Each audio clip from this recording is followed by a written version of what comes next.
In the early hours of December 16, 1944, the forests of the Ardennes erupted with artillery fire as Nazi Germany launched its final major offensive on the Western Front. More than 200,000 German soldiers from 3 armies surged forward against a thinly held American line, aiming to reverse the course of a war that was rapidly slipping from Hitler's grasp. Known to history as the Battle of the Bulge, this surprise attack unfolded during one of the coldest winters in decades and would become one of the most brutal and decisive campaigns of World War II.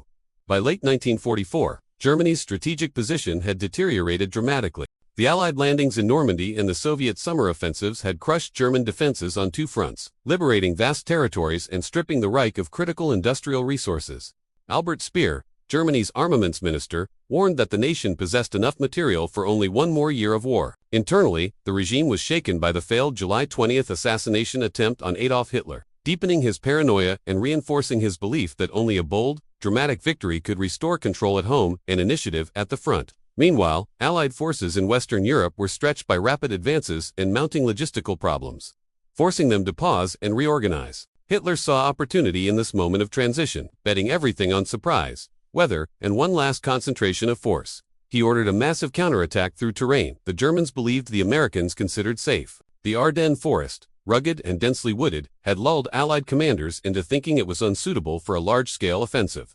That assumption would soon prove disastrously wrong. Hitler's plan, ambitious to the point of fantasy, envisioned a decisive breakthrough that would split Allied forces, seize the vital port of Antwerp, and force the United States and Britain into a negotiated peace. From Hitler's perspective, such a settlement would allow Germany to concentrate all remaining strength against the advancing Soviet Union in the east. Most of his generals doubted the plan from the outset. The Wehrmacht no longer possessed the fuel, manpower, or logistical depth to sustain a deep offensive. German divisions were under strength, often poorly trained, and equipped with outdated or captured weapons. While American divisions averaged more than 13,000 soldiers, German divisions often fielded fewer than 9,000 men. Artillery units relied on mismatched guns, and transportation shortages meant that horses far outnumbered tanks. Yet Hitler dismissed caution. He placed his greatest faith in elite Waffen-SS armored divisions, concentrating them in the northern sector, even though that area faced the strongest American defenses. The offensive relied heavily on capturing Allied fuel depots, as many German units carried fuel sufficient for only a few dozen miles.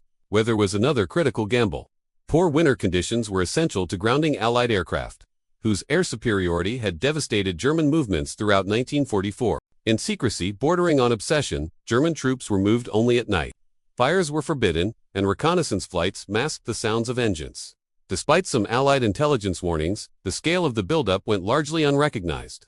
By mid-December, 3 German armies, Dietrich's 6th SS Panzer Army, Manteuffel's 5th Panzer Army, and Brandenberger's 7th Army were poised to strike roughly 80,000 American troops holding the sector. What followed would test the endurance, adaptability, and moral limits of both sides. The German attack opened with a massive artillery barrage before dawn on December 16, followed by infantry assaults intended to clear paths for armored spearheads. In many areas, American units were caught completely off guard. Some soldiers initially believed the shelling was friendly fire or a routine barrage. In the central sector, German forces achieved significant breakthroughs against overstretched U.S. lines, creating the bulge in the front that gave the battle its name.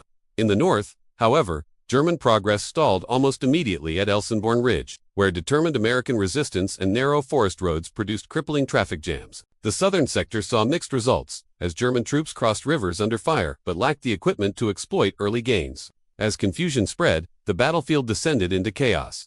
Entire American units were surrounded or cut off, while German columns struggled with fuel shortages and logistical breakdowns. 2 special German operations underscored both the ambition and desperation of the offensive. Operation Stasser, a poorly coordinated airborne drop, scattered paratroopers who were quickly isolated. Operation Grief, led by Otto Skorzeny, sent German soldiers in American uniforms behind Allied lines to sow confusion. Although tactically limited, it spread paranoia among U.S. troops and led to deadly consequences for captured infiltrators. At the same time, some German units committed notorious war crimes. Most infamously, the massacres carried out by Kampfrupp-Peiper, including the murder of American prisoners near Mons. These atrocities hardened Allied resolve and eliminated any possibility of mercy on the battlefield. Civilians across Belgium and Luxembourg suffered immensely, caught between advancing armies, reprisals, and indiscriminate violence as towns and villages became battlegrounds. By December 20, Allied commanders finally grasped the scale of the German offensive. In a critical decision, American forces north of the breakthrough were temporarily placed under British command to streamline coordination and reinforce threatened sectors more rapidly. Reinforcements poured in, eventually totaling 250,000 American soldiers along with British units. The turning point came when the weather cleared on December 23. Allied fighter bombers immediately dominated the skies, attacking German supply lines, armored columns, and transport routes with devastating effect. Lacking fuel and mobility, German tanks were often forced to attack towns without infantry support, leading to heavy losses. One of the most dramatic episodes of the battle unfolded at Bastogne, a key road junction surrounded by German forces. Approximately 15,000 American troops, including the 101st Airborne Division, held the town under relentless bombardment. Despite shortages of food, ammunition, and medical supplies, the defenders refused to surrender. When German envoys demanded capitulation, the American response, nuts, became legendary. Airdrops beginning on December 23 provided vital relief, and General George S. Patton's Third Army executed a remarkable pivot northward to break the siege. On December 27, Patton's tanks smashed through German lines and reopened the corridor to Bastogne, marking a decisive shift in momentum. German counterattacks failed, and the initiative irreversibly passed to the Allies. Although the relief of Bastogne symbolized American resilience, the fighting continued with ferocity into January 1945. Allied forces systematically regained lost ground, employing overwhelming artillery and air power to pulverize German-held villages before advancing.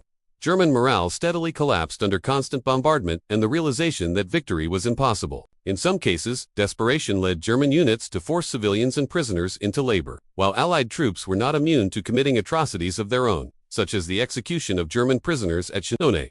On January 1, the Luftwaffe launched Operation Bodenplatte, a last-ditch attempt to cripple Allied air power by attacking airfields at dawn. Nearly 1,000 German aircraft participated, but the operation ended in catastrophe. Poor coordination, fuel shortages, and fierce Allied defenses resulted in the loss of more than 300 German planes, losses the Luftwaffe could not replace. As the Red Army launched its massive winter offensive in the east, German High Command diverted remaining armored reserves away from the Ardennes, sealing the fate of the offensive. By mid-January, German forces were reduced to fighting delaying actions. On January 28, the U.S. Army officially declared the Battle of the Bulge over. The human cost was staggering. Tens of thousands killed, wounded, or missing on both sides, along with thousands of civilian deaths and widespread destruction across the region.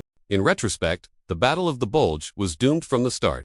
German planning suffered from fatal flaws: inadequate logistics, unrealistic objectives, poor intelligence, and an over-reliance on secrecy at the expense of preparation. Hitler's distrust of the regular army and preference for the Waffen-SS distorted force deployment, while the offensive's success depended on uncontrollable factors such as weather and the unlikely capture of vast fuel reserves.